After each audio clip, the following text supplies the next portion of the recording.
Hello, कैसे हैं आप लोग बताइए। सब लोग स्वस्थ होंगे, अच्छे होंगे, खुश होंगे और अपना ख्याल रख रहे होंगे। आज हम लोग न्यूट्रिशन साइंस शुरू करेंगे क्योंकि मैंने बताया सुबह आपको कि अब हम लोग ऐसे एक लय से पढ़ेंगे। और क्योंकि कोर्स परचेज़ करने की बात आप लोग कर रहे थे, तो प्लीज़ कोर्स परचेज़ करने की आवश्यकता नहीं है अगर आप लोग चाहें तो। क्योंकि अब हम लोग क्या करेंगे, एक तरीके से पढ़ेंगे और तरीके से पढ़ते पढ़ते लास्ट तक जाएंगे। बीच में कोई ऊट-पटांग चीज़ें हम लोग नहीं पढ़ेंगे, कुछ भी नहीं डालेंगे। और अगर कुछ इधर उधर की चीज़ें पढ़नी है तो उसके लिए हम लोग एक और छोटी मोटी वीडियो डाल लेंगे, उससे कोई फ़र्क नहीं पड़ता है। ठीक है, तो सबसे पहले तो आज हम लोग पढ़ेंगे इंट्रोडक्शन ऑफ न्यूट्रोसाइंस। न्यूट्रिशन साइंस का इंट्रोडक्शन पढ़ने का मतलब ये है कि इसमें क्या क्या आता है। लेकिन सबसे पहले इंट्रोडक्शन हम जो होम साइंस का करेंगे, उसके पहले न्यूट्रिशन साइंस का करेंगे। उसके पहले इसमें कुछ डेट्स हैं, जो डेट्स हम लोग पहले जान जाते हैं, पहले समझ जाते हैं, फिर उसके बाद में हम लोग उसको तय करते हैं, देखते हैं। ठीक है, उन डेट्स के माध्यम से हमको ये पता चल जाएगा कि कब किस चीज़ की खोज हुई थी। ठीक है, पहले उन डेट्स को हम लोग समझते हैं, जो कि इंट्रोडक्शन में ही आता है। चलिए आइए देखते हैं। सबसे पहले थोड़ी सी जानकारी हम लोग लेते हैं। ये मेरे खुद के नोट्स हैं, राइटिंग पे मत जाइएगा क्योंकि राइटिंग मेरी बहुत ही अच्छी है मतलब कि बहुत ही ऐसी वैसी है। आहार एवं पोषण का परिचय। सभी लोग का मानना है जीवन यापन के लिए आहार की आवश्यकता होती है और प्राथमिक आवश्यकता है आहार यानी कि भोजन। हम जो भोजन करते हैं वो हमारे शरीर को खूब बढ़िया बनाती है, तंदुरुस्त बनाती है, स्वस्थ बनाती है। भोजन ही काम करने की इच्छा शक्ति को बढ़ाता है और शरीर को पौष्टिक आहार ना मिलने पर शरीर काम करने के योग्य नहीं रह जाती। शरीर को चुस्त दुरुस्त रखने का काम भी कौन करता है? भोजन करता है। हम जो खाते हैं वो जो क्या होता है, कहाँ जाता है, या हम लोग शुरू से ही सोचते आए हैं। और यह एक ग्रीक विद्वान हिप्पोक्रेटिस ने यह जानने के लिए ईसा पूर्व यानी कि ईस्वी पूर्व, ईसा पूर्व का मतलब होता है जब ईसा मसीह का जन्म नहीं हुआ था, उसके पहले के जो समय थे उसको ईसा पूर्व कहा जाता है। 450-559 ईस्वी के बीच में यह जानने का प्रयत्न किया कि किस बीमारी में क्या और कितना दिया जाए। ये किसने किया था? ग्रीक विद्वान हिप्पोक्रेटिस ने यह जानने के लिए ईसा पूर्व 450 से 559 ईस्वी तक यह जानने का प्रयत्न किया कि किस बीमारी में क्या और कितना दिया जाए। ठीक है, इसके बाद में आपका क्या आ जाता है, थोड़ा सा इसी के बारे में हम लोग और जानते चलेंगे। ठीक है, ये बिल्कुल इंट्रोडक्शन है, छोड़िएगा मत, लास्ट तक रुके रहिएगा, पढ़े रहिएगा, पढ़ते रहिएगा, बिल्कुल बीच में भागिएगा मत। आपके लिए बहुत अच्छी तैयारी हो रही है, इससे अच्छी तैयारी फ्री में बहुत मुश्किल है मिलना। इसके बाद में क्या है, आहार एवं पोषण की खोज। मतलब इसकी खोज किसने की थी? बहुत से वैज्ञानिक ने खोज की। सबसे पहले 16वीं से 17वीं शताब्दी में इटली के सेक्टोरियम, इनका नाम क्या था? सेक्टोरियम, पूरा नाम क्या था? सेक्टोरियम ने 1561 से 1636 में मेटाबॉलिक यानी चयापचय, मेटाबॉलिक को ही चयापचय बोलते हैं, संबंधी प्रयोग किया। सेम चीज़, एक ही जैसी विषय पर रेने रीमर 1638 से 1757 पक्षियों पर प्रयोग किया। इन्होंने पक्षियों पर प्रयोग किया, विभिन्न प्रकार के भोज्य पदार्थ खिलाए, फिर कुछ घंटे बाद उनके पेट को चीरकर भोजन में आए परिवर्तन का अध्ययन किया गया। उससे उनको पता चला कि किस तरह से पाचन क्रिया होती है। इसके बाद में क्या आगे बताया जा रहा है कि 18वीं शताब्दी में फ्रांसीसी, मतलब फ्रांस के थे ये, फ्रांसीसी एंटोनी ने बताया भोजन से ही ऊर्जा मिलती है। खाने के साथ ऑक्सीजन क्रिया करके ऑक्सीकरण के कारण ही ऊर्जा और CO2 यानी कि कार्बन डाइऑक्साइड बनाता है या बनता है। कहने का मतलब ये है कि जो हम भोजन करते हैं वो ऑक्सीजन के साथ क्रिया करता है, उसके साथ ही कार्बन डाइऑक्साइड बनता है। कार्बन डाइऑक्साइड और सारी चीज़ें मिलकर हम लोग को क्या होता है, खाना जो जाता है वो पचता है, पचने के बाद कभी नहीं पचता तो गैस बनती है, फिर डकार आती है, फिर पास होता है, हवा पास होती है। ठीक है, तो ये सारी चीज़ें जो ऑक्सीकरण होता है, जो कार्बन डाइऑक्साइड वगैरह बनता है, वही सब होता है। इसके बाद आ जाइए आगे, बहुत सी डेट्स हैं, बहुत सी डेट्स हैं। इसके बाद अनुसंधान के लिए इंसानों की मतलब मनुष्य की, इंसानों की रोज के भोजन की कितनी आवश्यकता होती है उसकी सूची बनाई गई। मैं कितना खा सकती हूँ एक दिन में, इसकी सूची नहीं, मुझे कितना खाना चाहिए इसकी सूची बनी। अमेरिका के मनुष्यों के लिए 1941 में सूची आई कि वहाँ के मनुष्य एक दिन में कितना खा सकते हैं। भारत के लिए 1944 में सूची आई कि वो कितना खा सकते हैं। 1960 में आहार सर्वेक्षण हुआ, भारतीयों के पोषण स्तर का निर्धारण हुआ। मतलब कि 1960 में एक हिसाब से ये समझ लो RDA का जो है नींव रख उठा कि भारतीय जो हैं वो कितना भोजन करेंगे, कितना भोजन उनको करना चाहिए। ठीक है, जो हम लोग RDA पढ़ते हैं उन्हीं सब का निर्धारण हुआ। भारत में 1911 में एक समिति बनी। 1929 में रॉबर्ट मैकरिसन ने पोषक अनुसंधान समिति की स्थापना की। ये दक्षिण भारत के थे। ठीक है, कौन? रॉबर्ट मैकरिसन ने पोषक अनुसंधान समिति की स्थापना की, और ये जो रॉबर्ट मैकरिसन थे वो कहाँ के थे? दक्षिण भारत के थे।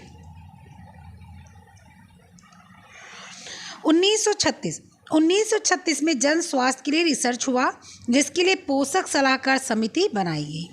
1944 भारत की दैनिक आवश्यकताओं की सूची बनी। ठीक है, 1944 में भारत के दैनिक आवश्यकताओं की सूची बनी कि उनको दैनिक मतलब होता है रोज की कितनी आवश्यकता है उनको, उसकी उनकी भारत वालों के लिए सूची बनी। इसके बाद 1950 में CFTRI केंद्रीय आहार एवं तकनीकी संस्थान की स्थापना हुई। ठीक है, फिर 1960 में पोषण स्तर का निर्माण हुआ। 1838 में मुंडेल ने नाइट्रोजन युक्त पदार्थ की खोज की। नाइट्रोजन युक्त पदार्थ मतलब जैसे हो गया प्रोटीन। ठीक है, इस पे मैंने बताया कि बर्जीलियस और मुंडेल के बीच में बहुत कन्फ्यूज़न रहता है, इसलिए इस पर मत जो है जाइएगा, कौन कब क्या किया है उसके लिए चिंता मत कीजिएगा। 1803 से 1873 तक वॉन लिविंग जर्मन के थे वैज्ञानिक प्रोटीन भोजन में कितना आवश्यक है इसकी खोज किए। ठीक है, 1803 से लेके 1873 तक उन्होंने यही खोज किया कि जो है शरीर के लिए प्रोटीन कितना आवश्यक है। ठीक है, उसके बाद क्या है? 1838 में वियोजेलियस ने बताया कि ऑक्सीजन तब शरीर में होता है लोहे की जब उपस्थिति होती है, तभी शरीर में ऑक्सीजन बनता है जब शरीर में लोहा होता है। कहने का मतलब मैं बताऊं, इस सबको पता होगा जो मेरे साथ जुड़े हैं, इस समस्या से मैं बहुत दिन तक ग्रसित रही कि मेरे शरीर में ऑक्सीजन कम हो गया है। मैंने बताया है बहुत बार। तो जब शरीर में ऑक्सीजन की कमी होगी इसका मतलब आयरन नहीं है, आपकी HB लेवल बहुत डाउन हो गया है, शरीर में आपकी स्वेलिंग हो जाएगी, ब्लड कम हो जाएगा, ऑक्सीजन कम होगा, आपकी थकान बहुत लगेगी, आपको भूख नहीं लगेगी, ये सारी चीज़ें। तो जो है इन्होंने बताया कि ऑक्सीजन तब शरीर में होता है लोहे की जब उपस्थिति होती है। अगर आयरन कम हो तो ऑक्सीजन लेवल अपने आप डाउन हो जाता है। अगर आपको ब्लड की कमी है बहुत बुरी तरीके से तो बाल गिरने लगता है। पहले जानकारी नहीं थी मुझे भी, मैंने फिर अपने ही ऊपर जब रिसर्च किया तो पता लगा कि जब ऑक्सीजन की कमी होती है तो बाल बहुत बुरी तरीके से, जैसे कीमियोथेरेपी होता है ना, उसी तरह से बाल गिरने लगता है। उसके बाद में क्या है, 1866 में कार्ल वाइट थे, जर्मन के थे, यंत्र बनाया जिसके द्वारा श्वास गति और गैस का पता लगाया जा सकता था। कौन सा गैस? वो जो हम लोग खाने में गैस उपयोग करते हैं बनाने के लिए, वो नहीं, हमारे पेट के अंदर जो गैस बनती है, पेट के अंदर जो वायु बनती है उसका पता लगाया। और वायु वो वाली वायु नहीं जो ऑक्सीजन वाली, वो गैस कि जब खाने की चाहे सड़न होती हो या कुछ भी होता हो तो फिर हमारे बीच पेट में गैस बनती है, हवा भरती है, और वो मुझे नहीं, हम सभी को इंक्लूडिंग मी, सभी को बहुत परेशान करती है। मन करेगा उल्टी होने का, उठपटांग सी मन बहुत ऐसा वैसा हो रहता है, तो उसका पता लगाया 1866 में।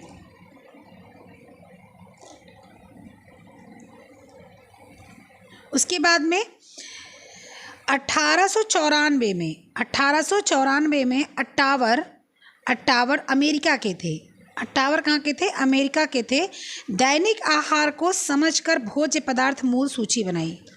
कितनी उनको दैनिक ज़रूरत है, कितनी मनुष्यों को दैनिक ज़रूरत है, इसको समझकर उन्होंने भोज्य पदार्थ की मूल्य सूची बनाई। 1904 में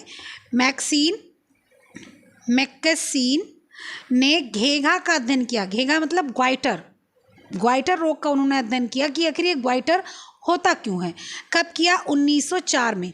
ये जो आपके डेट्स हैं ना, ये बहुत इंपॉर्टेंट है, इसीलिए इस डेट्स को स्किप मत करके भाग जाइएगा, क्योंकि ये डेट से क्वेश्चन बनते हैं और मैं टेलीग्राम पर कल इसी से क्वेश्चन दूंगी, ठीक है।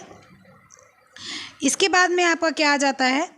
1900 से लेके 1930 गोल्ड ब्रेगर ने पेलाग्रा, ये थोड़ा सा मेरा गलत हो गया था, मैं इसको यहाँ पर सही कर देती हूँ।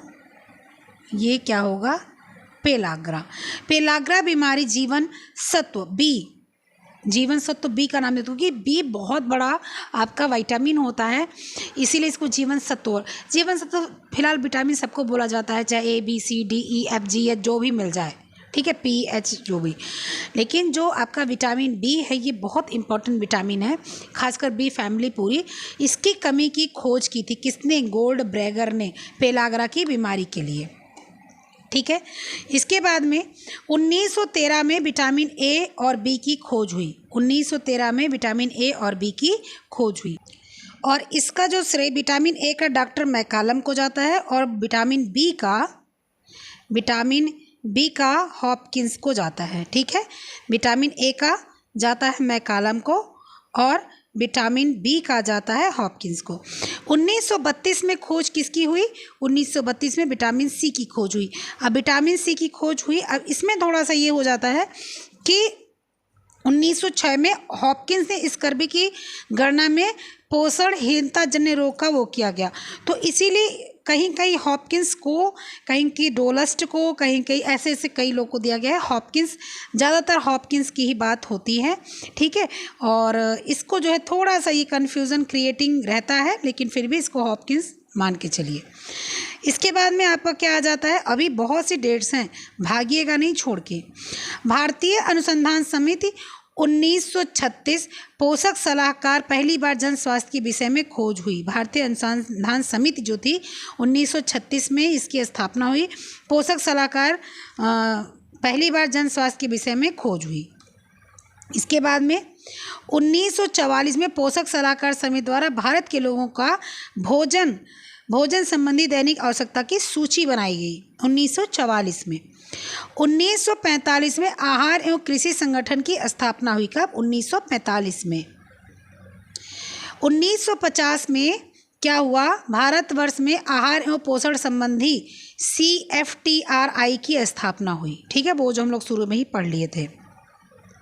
1949 में वर्तमान में भारतीय चिकित्सा अनुसंधान समिति, इस समय प्रेजेंट टाइम में उसका नाम है, और पहले क्या नाम था? भारतीय अनुसंधान समिति सिर्फ था, जिसको बदलकर हम लोगों ने क्या कर दिया? भारतीय चिकित्सा अनुसंधान समिति। ये अभी क्या है? वर्तमान में है, ठीक है, ये वर्तमान में है। और ये क्या था? ये भूतकाल में था, यानी कि पहले था। इतना ध्यान रखिएगा, जो यहाँ पर लिख रही हूँ उसको नोट कर लीजिएगा, ठीक है। 1960 में आहार सर्वेक्षण समिति द्वारा भारतीयों के पोषण स्तर का निर्धारण किया गया। कब? 1960 को, ठीक है। इन सब का PDF आपको मिल जाएगा। कहाँ पर मिल जाएगा? इस सब का PDF आपको टेलीग्राम पर मिल जाएगा। टेलीग्राम के लिए कुछ नहीं करना है, डिस्क्रिप्शन में लिंक दिया है, लिंक से नहीं जा सकते हैं तो नाम दिया है, नाम से सर्च कर लीजिएगा, मिल जाएगा और आपको वहाँ पर जाकर ऐड हो जाना है। 1962 में व्यवहारिक पोषण कार्यक्रम की स्थापना हुई। 1976 में भारतीय चिकित्सा अनुसंधान समिति ICMR द्वारा भारत में रहने वालों के लिए पौष्टिक तत्वों की मात्रा का निर्धारण हुआ। जो हम लोग आजकल ICMR, RDA ये सारी चीज़ें पढ़ते हैं ना, वही बात है। इसके बाद 1948 में WHO की स्थापना हुई। ये हम लोगों ने पढ़ा है, उसमें आपके प्रसार शिक्षा में।